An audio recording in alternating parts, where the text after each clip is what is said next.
नमस्ते दोस्तों, स्वागत है आपका एक बार फिर से द कहानी बाज के कहानियों में। हमारी आज की कहानी का नाम है उफ कोलकाता और आज हमारा छठा एपिसोड होने जा रहा है। तो आइए चलते हैं कहानी की ओर। कब्रिस्तान भाग 3। और सिद्धार्थ कब्रिस्तान की ओर बढ़ गया। वक्त जो नुकसान करता है उसकी भरपाई कठिन है।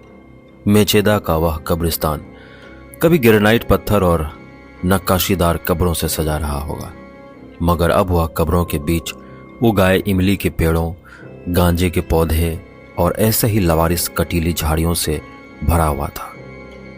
यह कटीली झाड़ियां ही अब उस कब्रिस्तान की एकमात्र मुहाफिज थीं। सिद्धार्थ उन्हीं कटीली झाड़ियों में से जगह बनाते हुए दबे पांव कब्रिस्तान के भीतर घुस गया। उसे उम्मीद थी कि इस पुरानी उजाड़ कब्रिस्तान की दीवार के दूसरी ओर रिहायशें होंगी। कोई दो या एक ही परिवार हो मगर होना चाहिए, मगर उसका अनुमान गलत था। उस ओर रिहाइश जरूर थी, मगर वह बगल के कच्चे रास्ते से होकर गुजरती थी जिस रास्ते सिद्धार्थ दाखिल हुआ था। वह कब्रिस्तान ही था जिसके चारों ओर पसरे माहौल से ऐसा लगता था कि खामोशियों का शहर ही आबाद हो। दूर से रह रहकर किसी अजीब परिंदे की घुटी हुई आवाज सिहरन पैदा कर जाती थी। सिद्धार्थ के पांव भी सूखे पत्तों पर सावधानी के बावजूद आवाज कर ही जाते थे। उसने देखा कि सामने थोड़ी दूर पर लोहे का एक दरवाजा है जो संभवतः कब्रिस्तान में घुसने का प्रवेश द्वार था। उसे लोहे के दरवाजे के उस पार रिहाइश दिखाई दी तो उसे खुद पर गुस्सा आया। आखिर क्यों नहीं उसे कब्रिस्तान के बगल से जाती वह सड़क दिखाई दी। किस बेवकूफाना सोच के तहत कब्रिस्तान में वह लड़की खोजने आया। इन्हीं सोचों में गुम वह कमर पर हाथ धरे खड़ा ही था कि उसे अपने ठीक पीछे किसी के खड़े होने का आभास हुआ। उसने अपने पीठ पर किसी के सांसों की आवाज महसूस की। वह झटके से पीछे मुड़ा और ठीक पीछे अपनी आंखों से झांकती एक जोड़ी आंखें दिखी। आंखें धुली धुली जुल्फें जैसे चेहरे को ढक लेने को आमदा और मुस्कान बिछड़े प्रेमी के अचानक मिल जाने जैसी आकस्मिक। सामने वही लड़की खड़ी थी। होली शिट, तुमने तो मुझे डरा ही दिया था, सिद्धार्थ ने छाती पर हाथ रखते हुए कहा। मुझे एहसास था कि तुम जरूर आओगे, लड़की ने उसी सर्द मुस्कुराहट के साथ जवाब दिया। पिछले एक हफ्ते में तुम्हें कहां नहीं ढूंढा, सिद्धार्थ ने सांसों पर काबू पाते हुए कहा। यहीं आ जाते, मैंने तो कहा था यहीं कहीं ढूंढ लेना। बर्फीली आवाज थोड़ी पिघली। मुझे लगा था कि तुमने मजाक किया होगा। मैंने कहा ना, मैं कभी मजाक नहीं करती। लड़की के चेहरे पर फिर एक गंभीर रहस्य तैर गया। तुम्हारा नाम जान सकता हूं? सिद्धार्थ ने हिचकते हुए पूछा। मोहिनी। लड़की ने बालों की लट उंगलियों से पीछे करते हुए कहा। मोहिनी? मोहिनी मीन्स इंचार्टेंस? सिद्धार्थ खुद में ही बड़बड़ाया। मोहिनी उसकी बात सुनकर मुस्कुरा दी। तुम इस वक्त यहां क्या कर रही हो? सिद्धार्थ ने सबसे जरूरी सवाल किया।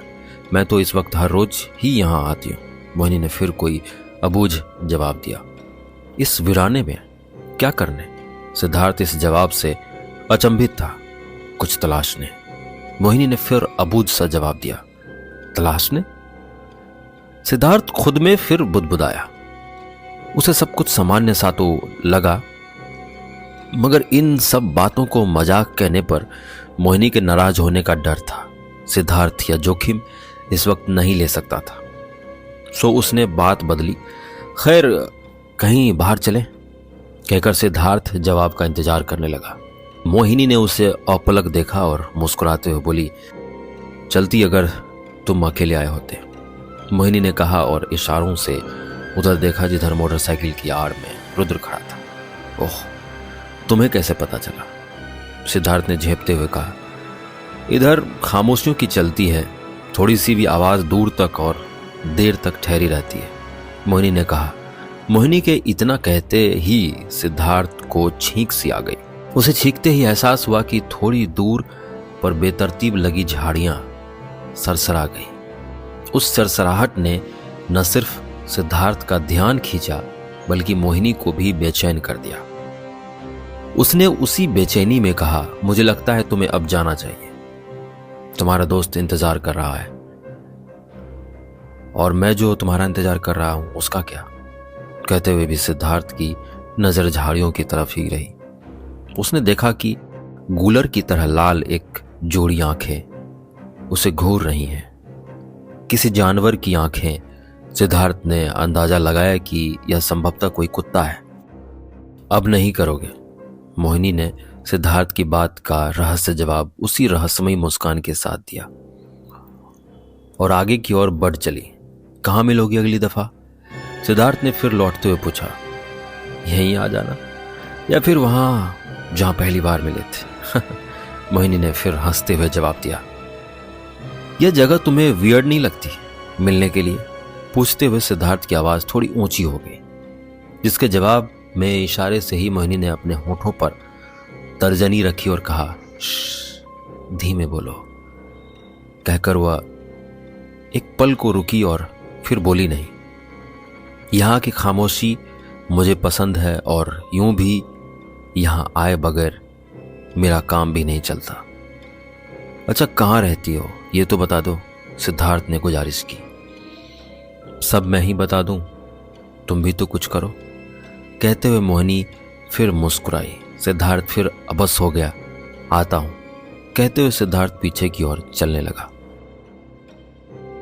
आना हाँ, और हाँ, अगली दफा जब आना तो अकेले आना। कहकर मोहिनी आगे बढ़ चली और पेड़ों और लंबी झाड़ियों के झुरमुटों में खो गई।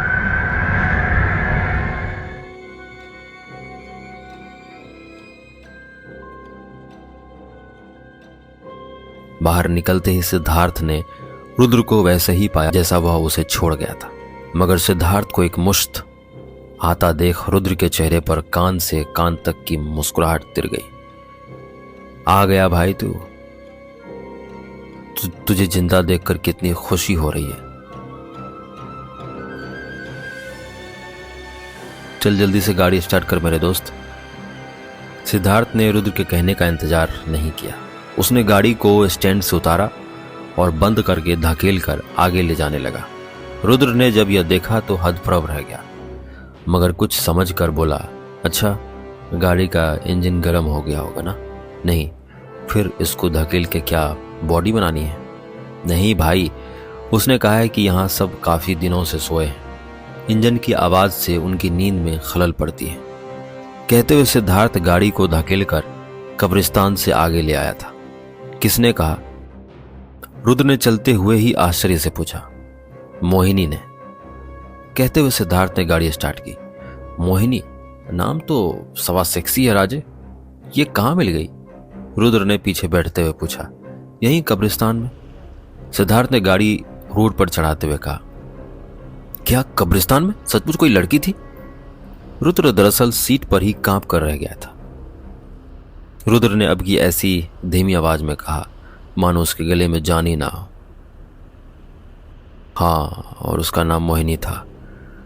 रुद्र ने अब की ऐसी धीमी आवाज में कहा मानो उसके गले में जान ही ना हो। हाँ बे, पहचानते हो क्या? सिद्धार्थ ने उत्सुकतावश पूछा, जिसका कोई जवाब रुद्र की ओर से नहीं आया। बस वह कुछ भुनभुनाता रहा। हम जानते हैं कि अब तुम क्या पूछोगे, सिद्धार्थ ने मुस्कुराते ही कहा और रुद्र से सवाल की उम्मीद करने लगा। रुद्र की ओर से जब कुछ क्षणों तक कोई सवाल नहीं आया तो उसने खुद ही कहा, तुम साले पूछोगे कि वो कब्रिस्तान में मिली। थोड़ा अजीब नहीं है? है अजीब है, थोड़ा नहीं बहुत अजीब है। मगर यार वो इतनी खूबसूरत है ना कि मगर उसे देखने के बाद आसपास का ख्याल ही किसे रहता है।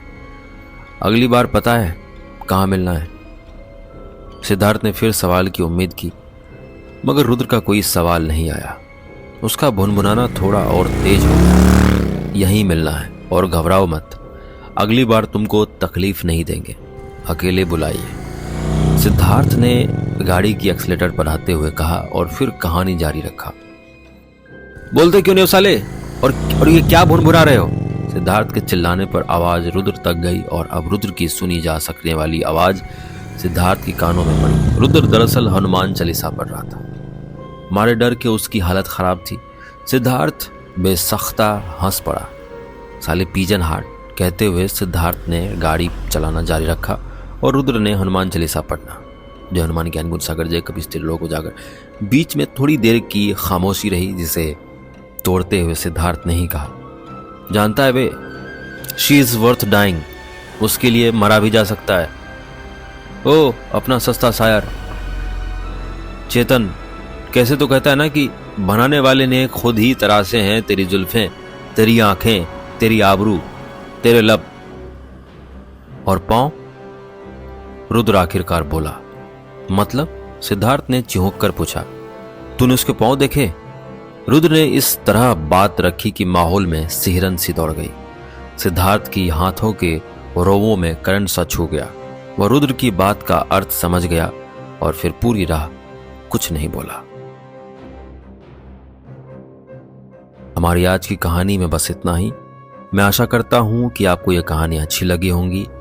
इसी तरह बने रहिए हमारे साथ और सुनते रहिए द कहानीबाज। धन्यवाद।